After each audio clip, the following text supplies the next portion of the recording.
Well, welcome back. It's the second edition of our Taking the Reins preview show. That's because we are bringing you the second Cape Summer Festival of Racing race meeting this Saturday, the 3rd of December. And once again with me, I've got our betting expert, Kurt Felix. And before we elaborate on the race meeting coming up, Kurt, let's just touch base on the first preview show we did, which was for the Cape Punters Cup, and obviously a phenomenal performance by Cousin Casey. Absolutely, just good to be back. Thank you for having me. Absolutely.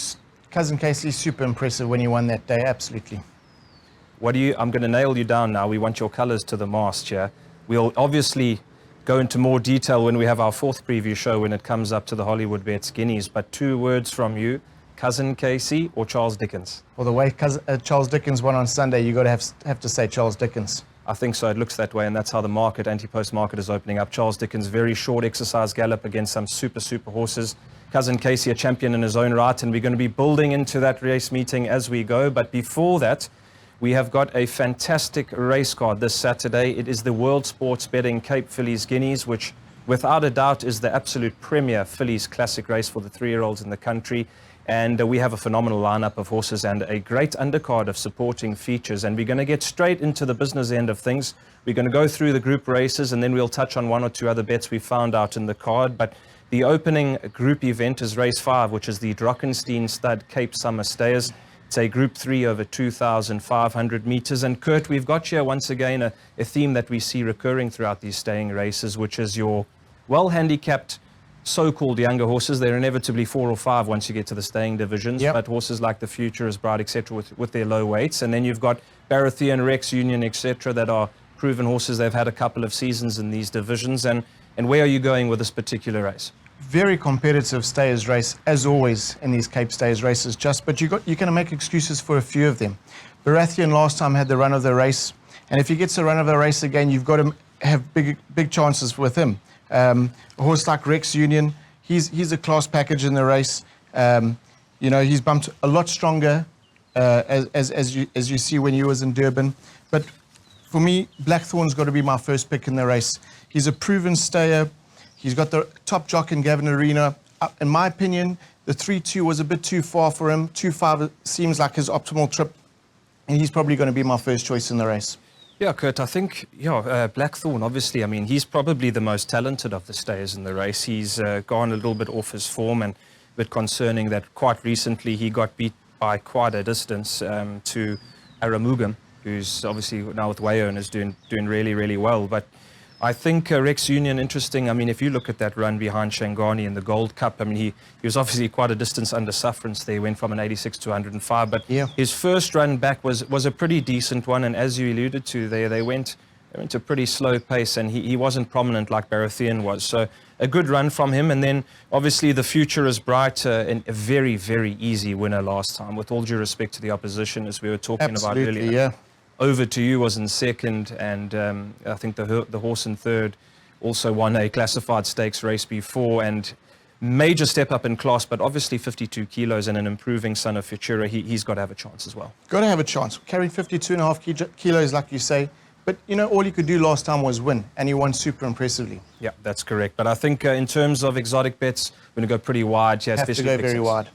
Cool. Well, let's move on into the 6th, and that's a fantastic sprint event. And once again here, I think we see a theme of raiding trainers. And I think one thing we can probably agree on is that these filly sprinters, Kurt, that come from Johannesburg, especially of the 5-furlong trip, they're tough cookies, and they jump and bowl. 100%. So let's look at the WSB Southern Cross Stakes Group 2 over 1,000 meters. I think we've earmarked that the local sprint filly division is probably a little bit on the weak side after a few retirements recently.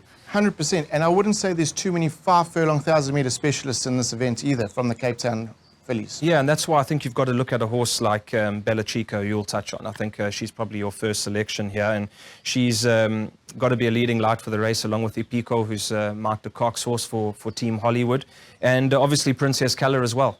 Absolutely. So like you alluded to, Bella Chica last time was super impressive, beating fillies like Big Burn, Ep2, Alula Star, who came out and won the feature on Saturday. The form is super strong behind her, and she's getting weight from Ep2 in a race like this. So she's got to be comfortably your first selection in a race like this, especially the fact that she's a 1,000-meter specialist. And what do you make of Princess Keller? 1,000 meters, obviously not her trip, but one thing we've seen this theme with horses that are racing way down in their class. And we saw it with Ding in the Bantry Bay. And, you know, Princess Keller's a dual group win over 1,400. And she's always a horse she's strong in a race. She's strong in a 1,400, and she's strong in a 1,400 against Group 1 horses. I don't think she's going to be completely and hopelessly outpaced in 1,000, albeit being her first run back over quite a rest. Well, Sean's definitely going to have her fresh and ready for a race like this. He wouldn't be running in a race like this if he didn't think she would be ready. She's a class package in the race. And like we've always seen, like with Ding the other day, there's no substitute for class. And I would be very surprised if she misses the first 3 in a race like this. Yeah, I think, Kurt, if you keep it simple, and as you were touching on horses that Bella Chica was running in behind and running with and defeating. You know, Flower Bomb was in there, Lula's Stars, and their Big Burn is a 120-odd rated horse. And then, with all due respect to the form of the local horses, you got a filly like Whoa, who's done nothing wrong in a very short career so far. She's won 4 from 7, but she's managed to beat Distinction and Quintus Light, and they're horses in the low hundreds. They're not quite at the level of what these Johannesburg raiding fillies have done. So obviously you've got to throw in the mix here that they are traveling. And it is quite a thing to travel down from Johannesburg to Cape Town, but there's a number of them in this race between the 3 that are coming from Johannesburg, and you've got to feel like one of them is going to be spot on the day and do the business. In terms of Gimme Dat, Santa Maria, what do you make of their chances? They've got to have chances. If you had to throw in one of the local fillies, I'd probably throw in Going Up. I do think she's better over 12.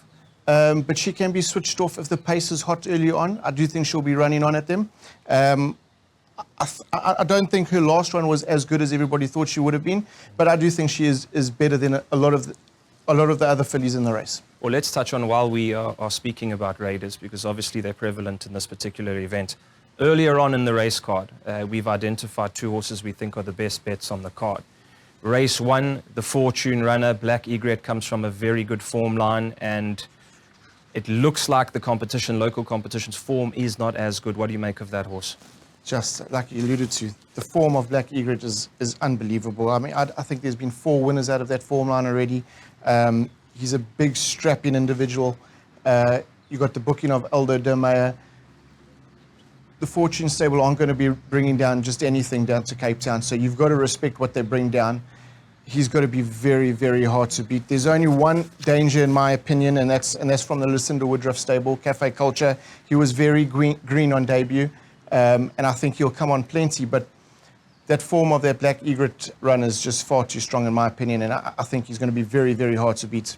I think you're spot on there, Cafe Culture. Very well-bred horse too, so that is probably going to be the hope for the locals to upset the raider, who will be looking for their 50,000 Rand bonus checks from Race Cape for participating at a festival meeting and winning. Race 2, Mike de Kock, Sharapova, obviously a Kirari filly from Mother Russia, fantastic pedigree, and looks like another very, very hard horse to oppose. Yep, beautifully bred filly.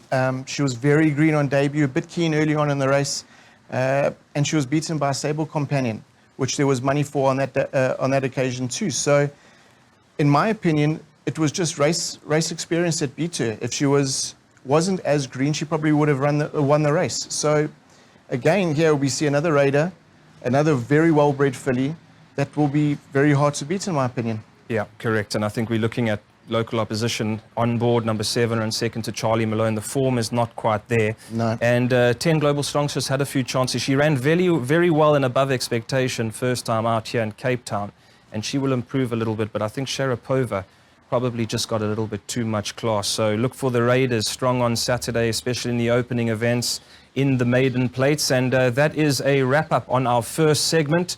When we come back to you, we will be going straight into the big chunky events. It's the World Sports Betting Greenpoint and the Cape Fillies Guineas after that. Fantastic analysis and reruns coming up. Stay tuned.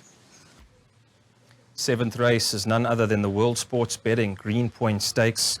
R500,000 Group 2, and just from a bit of a pattern race perspective, this event, as well as the drill hall that we normally have at Greyville, every single year achieves grade 1 status in terms of ratings, but obviously are Group 2 events, as they are generally prep races into Group 1s. And this year, absolutely no different, Kurt, because Not at all. we've got a bumper field here. We've got some of the best milers in the country, without a doubt, super high-rated horses. It's attracted a pretty decent field. Absolutely. And before we get into the rerun, let's have a little bit of the betting. Quote us on the top 4 or 5 runners. Well, just Jet Dark, 18 to 10 favourite. Comedy Ding around 5 to 2. Golden Ducats at around 8 to 1. Silver Operator, Rascallion, about 10, 12 to 1 the pair. And you can get it 14, 16 to 1 around the rest of the field. Perfect. We're going to dive straight into a very recent rerun. Obviously, we had a vast amount of races we could have picked. We're going to go straight into the Cape Mile. Just obviously, there he is, 3 wide. And, I mean, fantastic horse. He is undisputed champion of miling, 1,800-meter distances. He's been there, done it over and over again. He's in the pink cap here, and we see him make his move and unwind. We've also got a couple of other horses in this race. You see Rascallion's race, a little bit of running room getting taken up there. And Silver Operator, who's been the pre-season horse who's done really well, is game. But the closer they get to the end of the race, the stronger Jet Dark gets as that stamina kicks in. And, you know, chatting to Justin pre-race, and he was pretty open within his interviews, etc. There was a little bit of meat on the bone for Jet Dark. Obviously, he had this particular race to follow. And then the Lomrans Queen's Plate as well, and who knows, probably a tilt at the WSB Met again. And a fantastic run there. What did you make of that? Well, just generally his first run back after a race is not always the strongest. In past, he's been beaten a couple of times. But you've got to be very impressed with that run.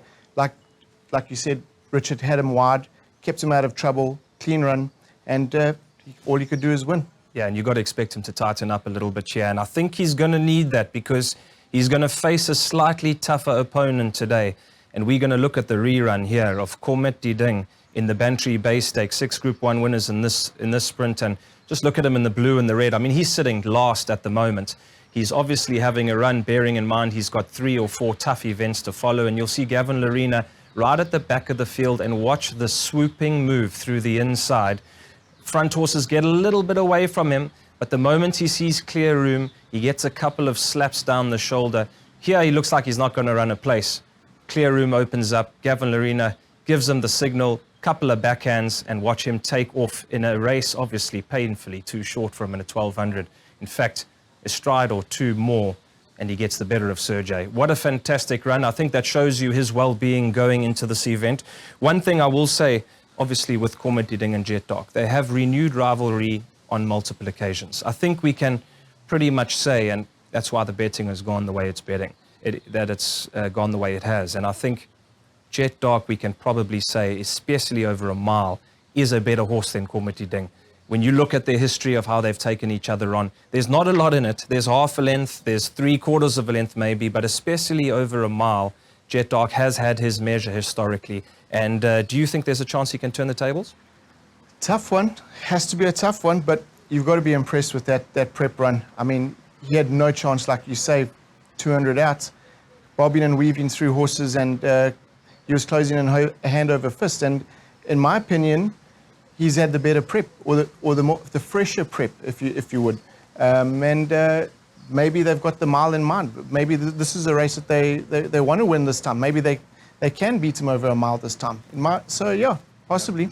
I think the moral of the story is they're as close as ever, and whatever happens on the day on Saturday, there's going to be very little distance between them. Absolutely. But let's dive into Kurt, some of the other runners. We saw Golden Ducat there had a very, very good prep race in that Cape Mile race, coming after a long rest. Mile probably just a furlong or 2 short of his best as well. Absolutely. You know, he's got to be a horse. He's obviously looking at the World Sports Betting Met at the end of January, but draw 2, he's going to be there for nothing, and Sean Veal's in good form. He's got to be a horse of the place, Chance. Yeah, he looked really well on his comeback run too, and the only question mark for me is the second run after a very long rest. And like you say, he's going to be going for the World Sports Betting Met.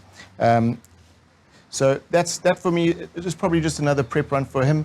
But you can't rule out classy horses like him. Yeah, absolutely. And then, of course, Universal. Adam Marcus brought him back last time out. He is no doubt a 9 to 10 furlong type of horse. He's only beaten 4 lengths in that Bantry Bay we just saw the rerun of. He's probably also not at 100% yet. He's come off a long rest and a bit of a knock. And I'm expecting that he'll improve a couple of lengths on this particular race, and then obviously with bigger fish to fry later on in the season as well. But a good horse. Definitely. I mean, and his 3-year-old form was relatively strong. He has to prove himself against older horses now. Like you say, his comeback run over much shorter was an eye-catching run too, because he's definitely looking for a lot further. So if he's improved, if he's fit, he's got to be a runner. But what for places? What do you make of this horse, Trip of Fortune? Because he was a horse when he started up his career, he looked like a superstar. And it seemed to go, as they went a little bit further with him, he seemed to lack the stamina and the efficiency in some of those races. They brought him back in Trip recently, and over 1,400, he's really gone well.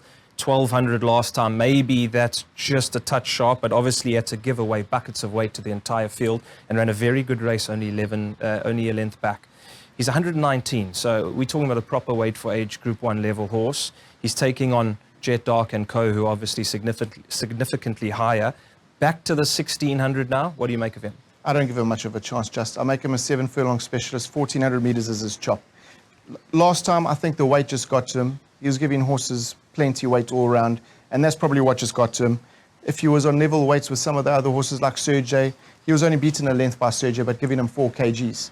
And that's probably just what got to him in the end. But I don't give him much chance over a mile. You can imagine now if he was carrying a 58, 59, even 60 kilos, that Trip of Fortune would have had the ability to win that sprint, and that probably just shows you absolutely that he's in that 1,200 to 1,400 bracket. But let's touch on Vaughan Marshall's horses here, because they deserve mention. You've got the 8 Linebacker, who's an absolutely top-class horse on his day. Quite a versatile horse too, from 1,600 to 2,000. He's only 2 3/4 of the way back behind Jet Dark in that rerun. We've just seen Rascallion, who came off a bit of a layoff in that last run, had his ground taken up. He could have been a little bit closer. Yep. And then you've had Silver Operator, and I touched on him there. He's your pre-season guy who pops up in the prep races and does really well. And he probably just doesn't have that class to take on Jet Dark and Cormity Ding in the big races later on in the season, but he's still worth his place here. And those 3 Marshall runners, what do you make of them? Well, Linebacker and Rascallion, they wouldn't have been 100% wound up by Vaughan last time, and you would imagine that they would both be improving or have improved for their run on Saturday. Silver Operator ran an absolute cracker last time out, and probably ran above his rating, in my opinion, to get that close to Jet Dark. So my first choice out of the 3 Marshall runners has got to be Rascallion, because he's the best runner over a mile, or his best horse over a mile. Linebacker is probably looking for a bit further, the 1,800, closer to the 2,000 meters. And you got the stable Jock and Cornet also riding, although Grant van Enkerk always rides Linebacker. Well, fantastically summed up. I think if we could just mention as well, Pomp and Power. His season hasn't gone the way they would have liked. He's had a couple of behavioral issues, as he tends to throw up in his races, and it is just seems to just be getting a little bit away from Team Snaith there with his behavior at the moment. But I know they've had Milan and the behavioral specialist in to work with him, and last time was obviously a bit short, but he's just tearing away a little bit in his races, and obviously that is something that he showed, a characteristic of us, even his top early performing days. But hopefully mentally Pomp and Power can come back to his best, because he's also not without a shot in a race like this at his best. Well, I really do hope they get to the bottom of his issues, because on his day he is one of the best around, but he's not reliable when he does behave the way he does. Absolutely. Thank you, Kurt. Well, that's going to be a wrap for our World Sports Betting Greenpoint Stakes. Fantastic race and a great lead up to the Lormrans King's Plate and the WSB Met after that. We'll be back with the big one after this. Race 8 is the big one. It's the World Sports Betting Cape Fillies Guineas for R1 million this year. It's received a stakes boost that the race deserves. And without a doubt, I think we can all agree, if you've got a 3-year-old filly, this is the race in the country you want to win. This is the classic, Kurt. And it's got an honour roll second to none. And I think the interesting thing here is we've got a little bit of history looking to repeat itself in terms of pedigrees. Ciao Bella leads the board. So take us through the betting give us the first couple of horses, the main lights. Rightly so, just Ciao Bella favourite at 18 to 10. Golden Hostess at 9 to 2. Time for Orchid 7 to 1. We got a filly, Peach Daiquiri 10 to 1. Hold My Hand 12 to 1. And Benika at around 16 to 1. Fantastic. Well, we're going to jump straight into the reruns, and obviously the prevalent one here is the Western Province Fillies Championships, which we saw last time out. There's a whole bunch of horses renewing rivalry in the main event, as this was obviously the key prep race, but we're going to concentrate on Ciao Bella. You see her obviously easy to spot, the grey filly in the fast Fontaine colours as she rolls off of the hind of Catalaya in front of her, and she goes for home when she gets a gap on the outside. We've also got Golden Hostess, Who Do You Love, a whole bunch of horses in this race, but the other one to look for is in the orange and blue of Rakesh Sugalim's colours here, Time for Orchards. She takes off really, really well and lays down the gauntlet to Ciao Bella as they get to the finish line, as you can see. Quite a bit in hand still there. But it's worth noting, Kurt, because Time for Orchards was having her first run here. She obviously represents a bit of early 2-year-old juvenile form. Rakesh Sugalim has purchased her off the Sean Terry sale that we saw not too long ago as his preferential runner for his Gold Rush slot that he owns, and she is a qualifier who will receive 2.5 kilos there. That's a conversation for another day, but she had a pretty bad draw there, and unfortunately she's got a pretty bad draw here again. So chances of beating Ciao Bella now with the step up and trip, she could be maybe a 1,400 horse. How do you put it? Well, look, she's only had the one start over a mile in Durban, and it was a bit disappointing, but you got to be very impressed with her last run from a terrible draw last time. And if there's no stamina issues this time, even though she's drawn badly, you've got to respect her chances. And other horses in that race, I mean, Gimmy's Lassie, she was fairly beaten there, but to be fair, I mean, that was only her 5th start. She's having her 6th run. We see often these 3-year-olds, they're improving at different rates. I mean, she's got an absolutely stunning pedigree, this horse. And you've got to give a chance to Golden Hostess as well. So, you know, once you look past those front two, there's a blanket of 4 or 5 runners within a length or two, and it becomes quite tricky to assess. Absolutely. I mean, a filly like Golden Hostess came from close to last in that last race, and she was looking for running room big time. She's got to be a filly that's you got to take note of. I agree. So obviously, once again, common theme. We've touched on now the exposed horses in those big prep races. Now, there's 2 fillies, both from the Brett Crawford yard, who have come through a slightly quieter route. One of them is the rerun we're going to take in now from the Summer Bowl, the inaugural running of that event, which saw a very, very impressive win from this Dynasty filly, also out of the mare RC Winter Air. Fantastic pedigree, Make It Snappy. On the lead, a top-class ride from Cabello Mazziniani. What I found encouraging here was you see Chansonette, a top-class filly in her own right, and Marina up the inside, albeit giving a lot of weight away to Make It Snappy. They move up alongside her, and Make It Snappy looks like she may get swallowed up. But as they arrive, there she goes. She drops, and she kicks, and she goes 2 lengths clear, and she wins a fantastic race, absolutely going away in the end. They go another 200, 400 meters, Kurt, and she wins by even further. She was not weakening by any stretch of the imagination. 100%, Justin. And like you said, the further they went, the further she was going to win by. Super impressive. And there were top-class fillies behind her. Chansonette, Marina, like you say. She wasn't bumpy, moderate horses. Yeah, and obviously a big step up here. Now, we saw recently in the Cape Punters Cup, and this is something that punters and racing analysts argue about all the time, is the form between the proven horses, which, should we say, is maybe a little bit less sexier because people are always looking for those up-and-comers. But as we saw, nothing counts like proven form at the top level. Cousin Absolutely. Casey first, At My Command second. They were the proven juveniles. Yep. There were a bunch of the horses that hadn't reached that level yet who were favoured in the betting. Le Morne ran well. He ran in 3rd. But generally speaking, those horses with proven ability are the ones that have come through. And I think Make It Snappy, probably, I mean, that was a top-notch run, but she's only having her 4th race here against some harder fillies that have been running in feature races. And, she's going to really have to be top-class to be able to deliver a knockout loader win here. 100%. But one thing in her favour is the mile. She's 2 from 2 over the mile, and you've got to respect that. Yeah, absolutely. She's definitely done enough. And, Brett Crawford took the higher rating of 100 here. She only justified a 6-point penalty because of the conditions of that race that she won last time, but he rates her very highly and took the 100 to compete in this race. Number 6, Happy Chance, a good winner of a maiden, then obviously no-show next time out when pulled out of the race, then wins by 6. How good is she? We just got to tell. We'll find out. Big question mark about how good she is. Stable Jock has opted to go with Make It Snappy, which is a big deciding factor for me as to which is the better one out of the 2. You've got to respect how impressively she won last time, but no moderate horse wins by 6 lengths So you got to respect that. But she's got to have a chance, just a place chance at best for me. What do you make of this other horse before we get into some of the longer priced ones? I quite like this filly as a bit of an outsider. I think she's quite long price. The PE Raider, number 7, Peach Daiquiri. I mean, very hard to assess, obviously. She's blown them away.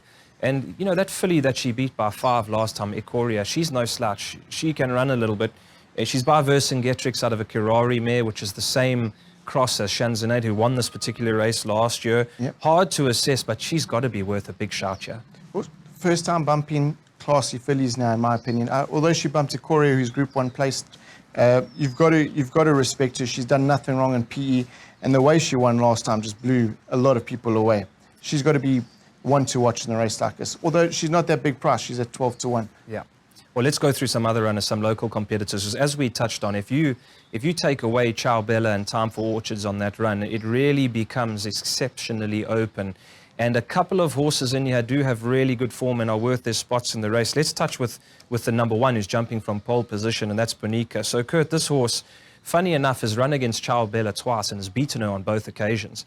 She's a stakes win over 1,500 meters as a 2-year-old. I know she's just won a sprint, which she was really slung in to win, and she won it quite easily that day.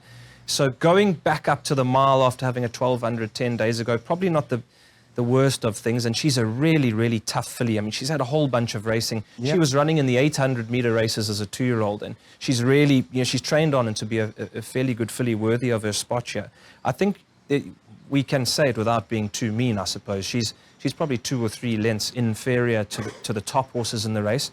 But what's really in her favor is the fact that she's drawn 1, and some of those other horses, Golden Hostess, Time Forge, etc., are drawn really, really wide. So having run of the race with Grant van Niekerk, she might be able to run above herself here and put in a big blow in. Absolutely, and the manner she won last time over 1,200 was super impressive.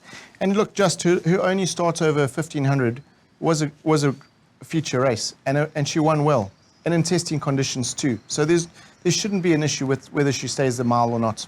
I think another horse that could be a dark horse in this race is the 4, Who Do You Love? Stamina's got to be a question, but ultra impressive early on. Good run behind Golden Hostess in 3rd, and then a slight blotch of the copybook last time. But, you know, we obviously can forgive horses for one run out of kilter with their form. But, you know, she looks really classy. What type of chance do you give her? You got a Gavin Arena riding her, so that's a huge asset on any horse. But in my opinion, she doesn't stay a mile. She looks more of a sprinter, in my opinion. Could be the limiting factor for her. And then let's touch on the pair of gold standards right at the back of the card. They've got the high draws. You've got Golden Hostess, who we spoke about earlier. And you've got Hold My Hand, who prior to their last run didn't look like there was much between them. And Hold My Hand ran a very good race in that Group 1 at Greyville at the back end of the juvenile season. Draw 14, draw 12, not ideal. Probably horses be doing their best work late. Yep, but both fillies will be switched off, I would imagine, and both will be doing their best work late, like you say. Golden Hostess was most eye-catching in her last start. She ran on very well, and Eldo's riding really well at the moment too. And no stamina issues with Golden Hostess, a half-sister to Silver Host, who won 1,800, 2,000 meters. So, in my opinion, she's got to be a big run in a race like this. Absolutely. Hold My Hand, you know, like you say, that mile run at Greyville as a 2-year-old was a really good run, but that draw 14 and draw 12 as well, it's anything can happen. You got to get luck in running. That's for sure, and I think they will be dependent, like a lot of other runners, on the most important factor when it comes to horse racing. Pace makes the race, so it's going to be very interesting, but with a big field, hopefully they go hard enough early, and it's a fair competition for all horses, especially those ones with high draws. But thank you very much for tuning in with us. We've touched on our earlier bets. We think it's going to be a day for the Raiders, with them opening up the cards with race 1, Black Egret, and Sharapova in race 2. Look out for a big run from Bella Chica in the Southern Cross as well. And it's going to be a fantastic day. Please come out to Hollywood Bets Kenilworth. It is going to be another fantastic bumper edition of the Kenilworth Festival of Racing meeting. It's our second one as we get towards the height of the season, and we are really looking forward to the World Sports Betting Cape Fillies Guineas, a headline event which is going to give us a fantastic point into where the fillies are going through the rest of the season. Thank you for tuning in, and we will see you next time.